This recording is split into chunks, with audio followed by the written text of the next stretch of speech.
Welcome to the podcast, Tanya. I am so excited to dive into this conversation today. We're going to talk about our relationships and trying to juggle that with family and our businesses. So, welcome to the podcast. Oh, thank you so much, Angela. I'm so grateful to be here and to get to share a little bit of this with your mompreneurs. I love the word mompreneur. And just pass on any tips that I can to help them be successful at their careers and in their relationships and their families. Yeah, I think this conversation fits in perfectly with the podcast because we're not entrepreneurs in a vacuum, right? We have to think about things holistically, from our health to our relationships to, implementing that strategy that helps our businesses run. So it fits perfectly in there, and we're all trying to get them right. So give us a little sense of your background and how you started your coaching business, and yeah, how did you start? Perfect. Absolutely. Well, my journey starts to me helping women who are struggling to keep their marriages alive.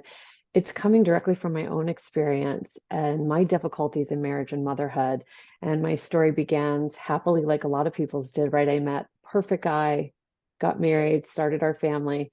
Fast forward a few years later, and my marriage was in a ditch, and I just couldn't pinpoint how it got there.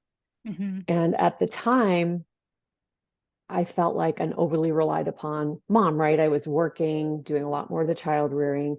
And I think even as a busy mom, it's just so easy to feel really lonely, just especially there is a lack of time to connect with as a couple. And Hmm. you begin to make those time sacrifices like we all do because there's so much that needs to get done. So you sacrifice time with friends, time for your career, time for yourself. And then those conversations start popping up for you, or you just have to come second to everybody else's needs, your kids, your husband's career, and then their needs and everyone else's just become so much louder than your own. And getting over that mental hurdle for me every day was just who I had to be to everyone else was exhausting. And my resentment started to build, Hmm. and our relationship began to show some of those cracks. And you can probably guess where that type of marriage with an unhappy wife who's stressed out and exhausted ends up. And for me, it makes total sense now. Hmm. Yeah. So were you able to salvage that relationship? Yes. You This were? is That's great. I this I love it. love when I talk with groups because everybody's holding their breath I as I know. I'm tell like, this please tell me, this did you make it? this story. I'm your horrible warning story. So, as as my mom always said, if you can't be a good example, then be a horrible warning. So that is my horrible warning story, and I was able to turn it around, but not before. I tried to take my husband to marriage counseling because what do you do Mhm. when your marriage isn't working? And I uttered those words that a lot of us women say that our husbands dread, which is we need to go to counseling. Mhm. And unfortunately, after the first meeting, the counselor was like, well, maybe you should get divorced. And it was such a scary, painful place to be because I am somebody who believes that strong families need strong marriages. And that Mhm. just goes against everything I believe. And I was luckily way too ashamed to take the divorce route because I couldn't bear what that would look like around friends and family and couldn't show my kids that I was going to give up on this marriage. So I was thinking about option number two, which Mhm. is just stay together in your marriage till your kids get older. Just find a way to tolerate things. And that just didn't seem like a happy way to go, the marriage where you split up when your kids get older or they go away to school. So Mhm.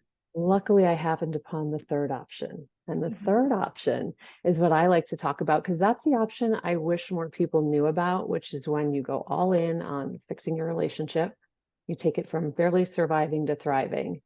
And that's what I'm here to share with women is that option exists. And it's okay if, there's moments in your marriage where it feels hard, you're unfulfilled, things aren't quite working right because you're not alone and there's help for Mhm. that. Mhm. I love that, and I can't wait to find out more. But you have this quote where you help, women take control back in their marriages. So I Mhm. would love to know what you've kind of found. What do we need to take control back from? What are we What are we farming out our relationships to, do you think? I think it's just something that probably is going to sound a little counterintuitive, which is we're giving so much to everybody else and everything Mhm, else in our lives. And like I said, those time sacrifices are really those little cracks mhm, in, your happiness. mhm, And if you can't prioritize yourself, and I mhm, realize moms are running companies and families and busy jobs, but that's the most surprising thing to me is that unhappy people don't have happy marriages. And if you cannot prioritize your happiness, and if you don't know exactly how to do that, then it actually makes you less attractive as a woman in marriage because when your husband met you, you probably were a lot less stressed, you're a lot more light, you're a lot more fun. And now that you have all these responsibilities, which we all, by the way, wanted, right? We all mhm, signed up for the marriage and the family and all the things that go with it. But you're sacrificing your happiness is actually having a negative impact on your relationship. So getting that back, taking control of that back, responsibility and accountability. And that's a lot easier said than done. mhm. I love that you say that because in my own personal development journey, I, for the longest time, didn't realize that happiness was something that you cultivated and it wasn't Mhm. something that happened to you. Like when you go on a trip, happiness happens to you. When you go shopping, happiness happens to you. When you get a promotion, happiness happens to you. And so I didn't look at it as something that I could have autonomy over, that it was something that I could control. And then there's the whole part of like people feeling that they deserve to be happy or happiness is even possible, right? Mhm, mhm. It's Yeah, I think you're right. You're that tip about, yeah, when you're on vacation, all of a sudden you're happy, but then we all get mm, back to work, and mhm, it's like 2 days in and you're thinking, "Gosh, that vacation just wore off so quick." So how do mhm. you let yourself have a vacation every day is Right. kind of the trick. And I think as a mom and a wife, when everybody else is so busy around you and you've got to figure out what your kids are doing, what you need to get accomplished in your company, where you're going to go out with your husband this weekend, you forget that you still need to be responsible for your happiness. Mhm, And it's so easy to get focused on how your kids are doing, like I said, and everything else, but you really have to put the focus back on you. I find as moms, it's so easy to worry about everyone else, but no mhm. one's worrying about you besides Right. you. And so, what can you put in place? And I know Mhm, we've all heard about self care, and it's such a mhm, wonderful conversation that's come into all of our lives. mhm, But I really challenge women to make sure that you do 3 things for yourself every single day. That's what really helped me turn my marriage around. That was the first easy tip that I can give anybody, mhm. because turning your marriage around is actually not hard work. It's I actually love really this. easy. Bringing your happiness back to it makes a huge difference. So 3 things a day for yourself. Okay. So what are those 3 things? For me, so I Uh-huh. have a list of 20 at least, Oh, because every I'm day. sure well, 20 that I'll pull from. Oh, And okay. I'm sure you can relate because you're busy. So some days, sure, I get an hour to go do Mhm, something. Some days I've got 5 minutes. And so I've got quick things and things that are longer.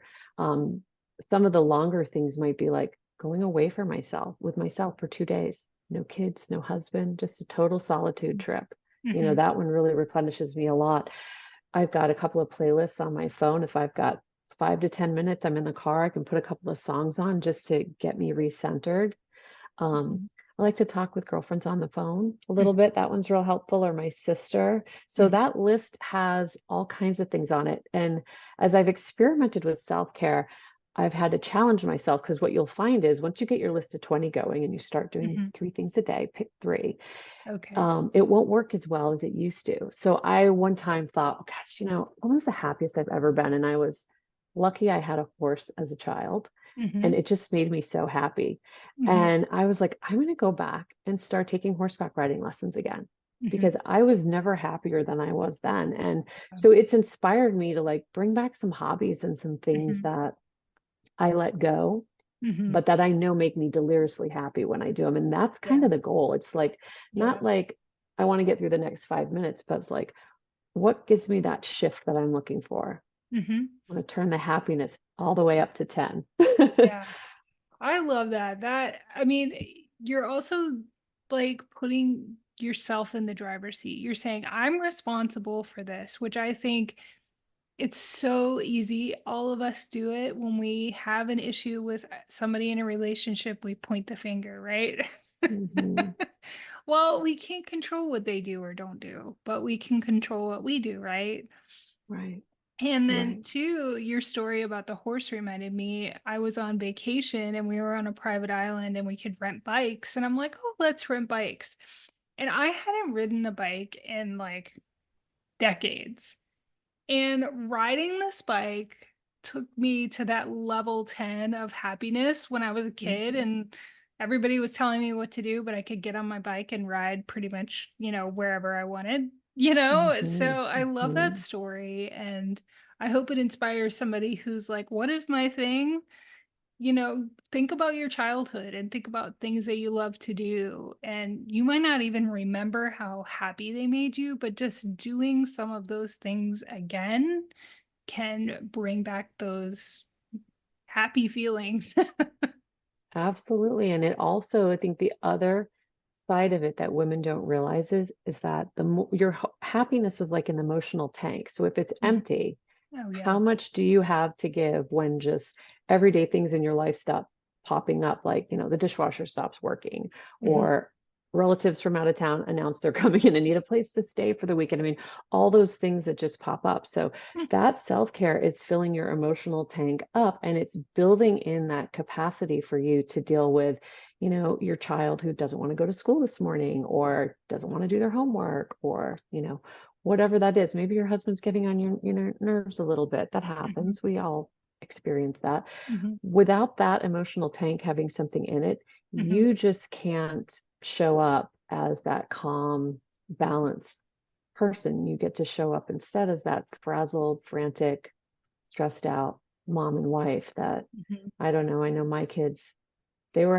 husband and my kids were pretty happy to fire Yeah, her. right.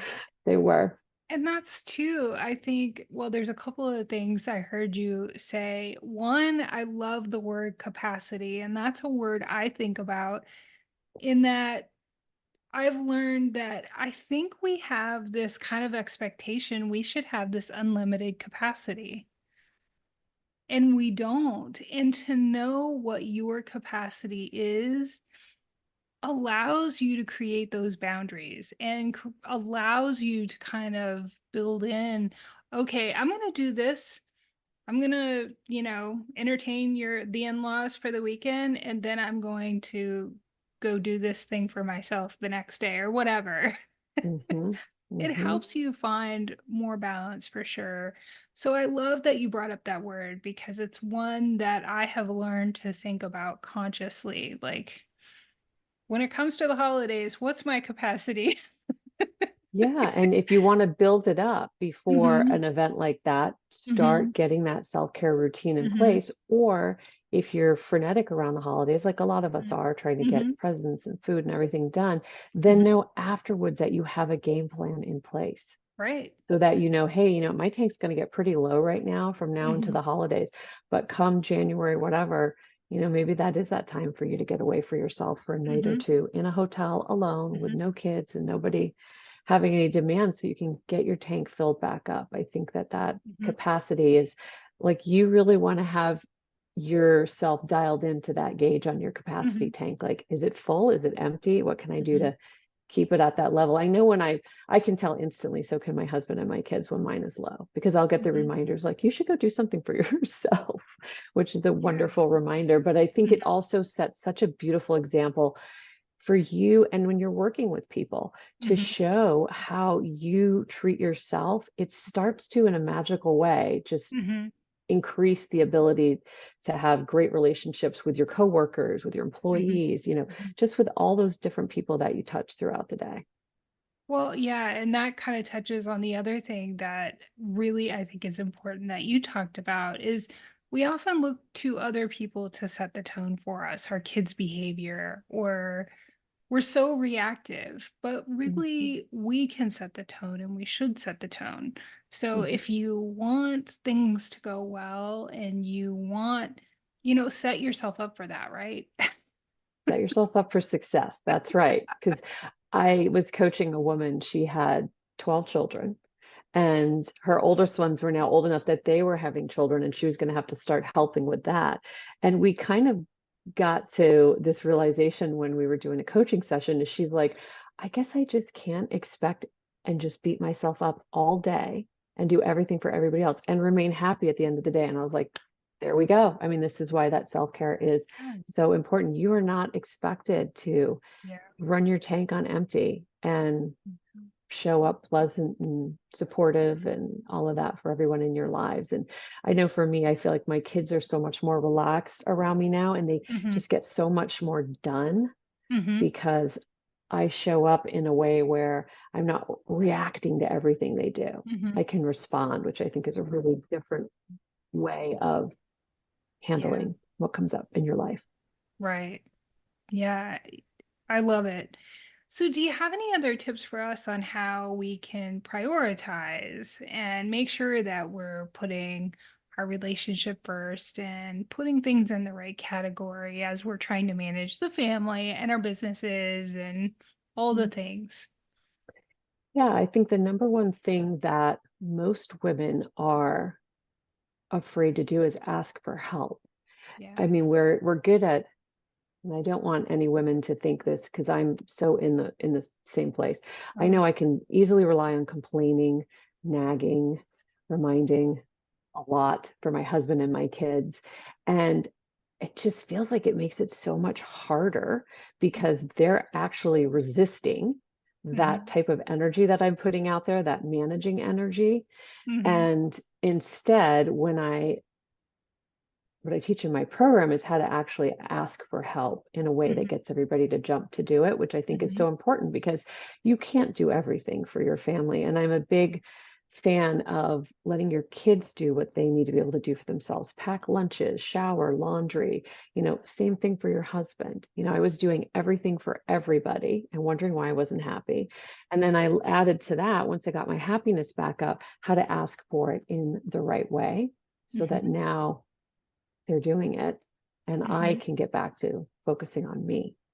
Yeah, I love that. We were talking about, you know, functioning at the office or in a business. Those are very different kind of ways in which you should kind of approach how you ask your family to be on board, because ultimately I think we need to also think we want to do it in a way that's going to make them want to participate. Sometimes I don't think when I hear the mom next door yelling is like, I don't think it's going to work. But yeah, so how can we approach asking for help once you get there and realize, you do need to ask for help? And, honestly, you're also giving people the gift of being able to help you, right? Yes. Yep. And then you get to show up grateful and say thank you, which is the best Right. part of that. Yeah. So if I had to tell women where to begin, usually what I find is the skills that make you a successful entrepreneur, a successful women in business are, Mhm. your ability to manage teams, your ability to prioritize things, be efficient, Mhm. um, you know, get a lot of things done well. Mhm. But when you come home and bring those same skills into your marriage and parenting, I think you find a very different environment where they are a lot less receptive to those skills of feeling managed. And so the Mhm. skills for being married and being a parent, I find, are very different. And it's hard when you're in work mode and you Yeah. come home to get out of work mode. Mhm. So once you realize that, I think if you're open to it, then you can experiment with something new, which is if motherhood and marriage has felt like hard work for you, do Mhm. you want to find another way to make it easier? And so one of Mhm. those ways that I talk with women about a lot is how to express your needs in a way so that you can succeed and that they can succeed in making Mhm. you happy by getting done what you need. And it's a particular way that you ask it. So normally, I would ask my husband for something and it would kind of be veiled in the complaint anymore, like, "Ah, dishwasher's broken, can't anybody else call, or do I have to be the only one to call? It's like I'm complaining instead of asking for what it is that I need. So usually I would say something like, it would make me happy. It would make me happy if, or it would make me happy when. It would make me happy to have the dishwasher fixed. So about 2 weeks ago, my car needed coolant in it, and my engine light kept coming on, coming on, and coming on. And I knew my husband had the coolant, and I know he had it in the garage, and he said he'd do it. But here I am 2 weeks later with the engine light still on. Mhm. So I just said to him, I would really love to have a cool engine. That's it. And what I think is so interesting about that is what is not included in what I show women to say and how to ask for things. Because what wasn't included in there was the word you, which is, I would like you to make sure my engine is cool, or I would like you to take my car to go get it fixed, or whatever that is just to keep it simple. Like, just tap into what it is that you're looking for, the feeling you Mhm. want to have, Mhm. and just express that. Leave the instructions, the helpful comments, the complaint, leave all that out of it. And it works so good with kids too, Mhm. because sometimes I'm a busy working mom too. And Mhm. in between the day and then having to change gears to drive my kids to everything at night, I'm like, I need a 20-minute nap. I've got to have a little break just so I can keep going until, 10 o'clock at night. And I would just say, I would just love to have an undisturbed nap. And nobody disturbs me. Like, they get what that means. Yeah. No, So, I think that I just love a simple little shift in how we think and approach things. The magic that can come from that. It's just like, and then we're not wasting our energy complaining or feeling resentful or all the things. And we're just simply saying in a nice way that's not accusatory, this is what would make me happy. mhm, You know, why I is do. that And so I, mind blowing? yeah, it is. It's so simple. It's not easy, but it's simple. But I say Right. that a happy woman takes accountability for her happiness, Mhm. so that then she's in touch with her needs, so that then Mhm. she can communicate them to those around her from Mhm. that place of filled up and not Mhm. empty. When it's coming from that place of empty, it can only come out as a complaint. It can only come out as a demand or an expectation. When it's Mhm. coming from that filled up place and Mhm. you're just stating what it is that you want, not what Mhm. you need other people to do or just how you want to feel, it's so Mhm. much easier for everybody to just go, oh, she wants to be left alone for a nap, or oh, I forgot to put the coolant in her car. And it just takes all the tension and distance Yeah. out of everything. And I find a lot more gets done around my house. Mhm. So I feel like it's important to ask, especially if you're like me, who you're recovering from this place of complaining and not communicating your needs and all the things that kind of cause things to be stressful and unhappy. What are some of the signs where that we need to kind of get more into touch with asking for what we need? Mhm. I think you said it earlier. And again, I never realized it early on in my relationship. That resentment popping up, Mhm. that little Yeah. dialogue that's going on in your head where Mhm. you're keeping score. I'm Mhm. doing more. I'm the one who Mhm. always has to fill in the blank. Mhm. It's always me who takes care of XYZ. When Mhm. you're starting to feel the scorecard getting filled Mhm. up, the Mhm. resentment's building, Mhm. I think if there's any tension and distance in your relationship where you're not feeling close and connected and your husband's not wrapping his arms around you, Mhm. when he gets home from the end of the day, it's kind of like you've got a little prickly suit on and Mhm. no one can get close to you because Mhm. you haven't taken responsibility for your happiness. And your entire family is always looking at the woman and at the mom for, Mhm. how should we be? Where are we going? What should we do? So if it's stressed out, frenetic, tense, you know, doing that managing tone of communication, then Mhm. that's the energy you're creating in your family. So pay Mhm. attention to that and see what is it that you're putting out there. And that's, Yeah. I think, when like, okay, I need to reel this back in Yeah. and I find love some that balance. because We might have had parents like that. We get a lot of messages in the media. It's so easy to kind of fall into that pattern. You might have girlfriends that are like that.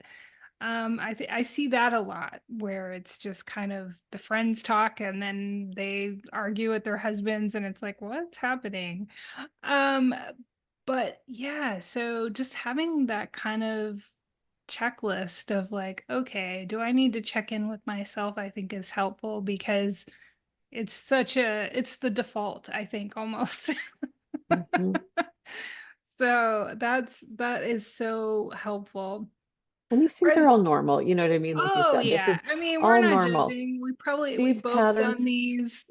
if I let my self-care get too low and Uh-huh. I'm not managing myself, I go right back to it in Mhm. days or, hours. So, Right. luckily now my family has seen the side that I want to show more often Yeah. that, like I said, I'll get a nice reminder, um, that, hey, Yeah. that's not like you. Right. And again, we want to keep it light, friendly, fun, connected in our family, and just lay down a really amazing example of what a happy marriage is. And I Mhm. didn't get shown that. You're right. I Yeah. didn't have a great recipe to follow Mhm. as a Mhm. child. And I think that, and I'm not going to blame my Yeah. parents or anybody else's parents for that, but it was just making the conscious decision of there has to be another way. And Right. I'm willing to do what it takes to figure it out. Right. Yeah, there's so much power in just deciding this is what I want. And if you want a happier home life with your spouse, your partner, and your family, I see it so often. It's just the power of deciding. And you've offered us so many great tips on how to put that into action. I love it. So, do you have any other tips on how we can more effectively communicate? Because I think that that is really at the heart of strong relationships with anyone, whether it's, Mhm. someone at home or our team. Yeah, I think that's such a great question because there's so much I think that we all hear out there about effective communication. And I feel like it's all well-intentioned advice, but it's not that easy to follow and practice. And that's why I developed the program that I do. Um, because that is one of the parts of it is how to communicate in your relationship. Because if you don't know what to say, and better yet, Mhm, how to say it, mhm, then it doesn't have any effect and then you'll just quit. You know what I mean? Because mhm, you won't be able to stick with it because it's not working.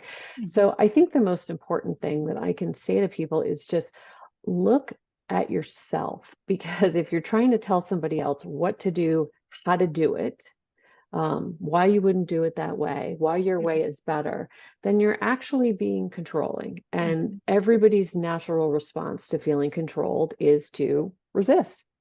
And so mhm, if you're getting resistance from people, then you are not effectively communicating. And most mhm, likely you're doing one of those things. You're, mhm, you know, being controlling in the way that you're communicating, even though you don't realize it. It's mhm, just that's their feeling. So this takes a ton of training to learn how to do because this is really a lot of unlearned behavior. It's so mhm, unnatural. But once I can get women to make that shift and they learn what to say and what to do, mhm. communication becomes real simple, really And it's like simple. a And muscle too, right? completely. It is, and we've trained it in one direction our whole Mhm, lives, mhm, because you're thinking, well, I'll just tell people what to do or tell people what I want. mhm, And it doesn't work. So if you are in a spot where, there's bickering in your household or tension, little disagreements and things like that, because I know for me, it was like that. I think we all have it once you've been married long enough. It's that same argument that comes up all the time that never gets resolved, that always mhm, starts like a bigger fight that you just end up trying to stay away from. mhm, But again, if you can approach it a different way, instead of trying to convince someone why you're right or tell or remove that controlling nature that some of our communication has, I find that it really becomes possible to talk about so many more things and get resolution, which is what we're all looking for, right. or understanding, which Mhm, is even more important because that for me is the purpose of communication. It is understanding. If you're communicating with somebody to convince them to your way of thinking, you're going at it wrong. You're trying to understand their way of thinking to check mhm, in with how that fits for you. mhm. and we just mostly go at it the wrong way. Why? Because we're in a Mhm. rush. Mhm. We just don't want to take the time Mhm. and spend the time maybe thinking about it a little bit beforehand. So, Mhm. yeah, those are some of the tips. Like you said, this is really untraining this muscle and then Mhm. training it in another way, but it just becomes so much more effective. And even I've heard a lot of people say, oh, active listening, I Mhm. statements. Again, who's tried it? Hasn't really worked. I know we're coming up a little against time, but you've given us so much great advice and You're welcome. I love it.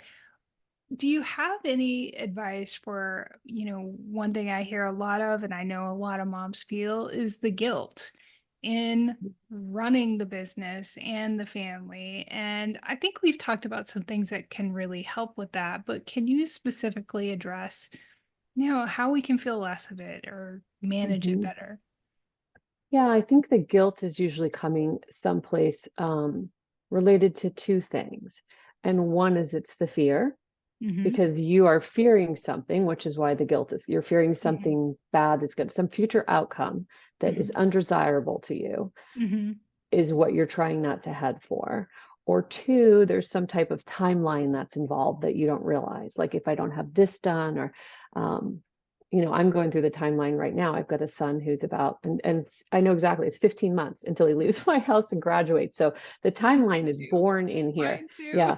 So it's usually either fear of an undesirable outcome Mm-hmm. or the timeline. And you really need to ask yourself some questions about that. It's Mm-hmm. like, well, what is it that I'm fearing? Because what I find for a lot of people is we just have such a negative, it's just wired into us. We have survival skills. And unfortunately, survival skills are avoiding negative things so you can survive. Mm-hmm. But unfortunately, in real life, now that we're not cavemen and we're not being chased by dinosaurs and things like that, they don't apply anymore. It's like we've evolved so much, but our internal wiring on how we respond to things has not. So it's so Mm-hmm. conscious about what you have to do. And if you just really can start to think about the positive outcomes instead, because when you're focused on the negative, Mm-hmm. you will go right there. You will lead yourself into that direction because you're putting all your energy and thoughts or energy in that direction. And you've really got to try and redirect yourself. Like, wait a minute here. There's probably some positive things, right? I'm providing for my family. I'm setting an amazing example of what a working mom who's trying to do it all looks like. I'm working on myself. I'm curious about how to get better at being a better boss, better mom, better wife. You know, give yourself the benefit that there are some positive things that are going there. And I Mm-hmm. hope that helps with the guilt. Yeah, no, that's great. Yeah, if don't let yourself go down the negative mental rabbit hole. Mm-hmm. Because, yep, I have a daughter who will be graduating in about 15 months too. And, I even told myself, what's the big deal if we take a year off? Like, who Mm. cares? I Mm-hmm. don't like who am I trying to impress or what? Who cares? Yep. Like, especially after COVID, just getting your kids through school, I think is a monumental achievement. It is. It Like, is. Are you talking about you taking a year off or her? or her, or Oh, heck yeah, great. I'll I take love a year that. off too. Yeah, I was gonna say both. Great No, I love suggestion. that. Yeah. See, usually it's what we're looking for when we're Right. thinking about it for our kids. It's like it's actually what I need. But Right. no, Well, I at that point too, as moms, we get a lot of the stress pointed in our direction. And so we have to be the ones that set the tone and go, it's okay. It doesn't matter. We mhm, don't need to do what Sally and Bob or whatever is doing. mhm, It's especially when you're then out of high school and you only have to see them if you go to reunions or don't or whatever. right. Who Right. No, I think that's cares? a wonderful example to set because that again is the guilt for maybe her, if I'm Yeah. hearing the story correctly, what's maybe coming your way in Right. that sure, you've got a child that's graduating and everybody's putting so much pressure on, well, what's the next thing? What will you be doing next? And you can't help but be around that and Right. see that worry. But I love that, like giving somebody the chance to just take a step back and just say, well, what is it that you want to do, Right. regardless of, what everybody else. And again, I think that goes back to that guilt question, because I think the guilt is, but we're worried about how we're being judged Right. And instead of so worrying about just, well, how do you want to live? And then let that be your example. Because if you're happy, let them all judge as much as they want. You can't put a price on Right. happiness. Well, I think too, we operate a lot on this, expectation we've co-signed that nobody has come to us and like we've signed an agreement or, as parents, we think my kid has to do this or they think I have to do this. And honestly, no, we don't need to put false expectations on ourselves, which if you check in with yourself, I think a lot of times that stress is can be taken off of you because you're carrying expectations that are not even there, whether they're from Mhm. your family or your community or whatnot. So that's just another great reminder. Completely agree. Yeah, another great point. We deal with that a lot. It's like, wait a minute, is this something we really want? Or like, who are we trying to please here? Is this mine? Do I own this? Or am I Right. just, yeah, you're Yes. right, just taking it on because it's there. Yeah, instead of making, like you said earlier in the discussion, it is making that decision, the decision to be happy, the decision to listen to yourself, the decision, to want to communicate with people in a way where you're Mhm. seeking understanding instead of Yeah. convincing. Yeah. Well, I love the permission that you've given all of us to take control of our happiness and our relationships and how we communicate. I mean, I just think it's just the foundation of so much goodness in our lives. So thank you for sharing that. Oh, And my so, pleasure. yeah, absolutely. If you had a takeaway for anybody who's listening today, what do you think that would be? I would say that, yeah, there is a lot of permission that you need to be able to give yourself as a mom, as a working mom, as a business mom, that you don't have to do it all. You don't have to do it all perfectly. But if you can just focus on that one thing, which is your happiness, I think the other pieces start to fall in line a lot easier because when you're unhappy, you're just, like we said, your tank is empty and you're operating from a position of deficiency. Mhm, And if you want to operate in abundance, which is where mhm, I choose to live and where I choose to focus, then my tank has to be full and I need to take mhm. responsibility for keeping it full. I love that so much.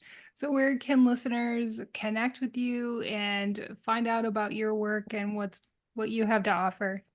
Right. Well, I have a free guide on my website. It's tanyalorraine.com/guide.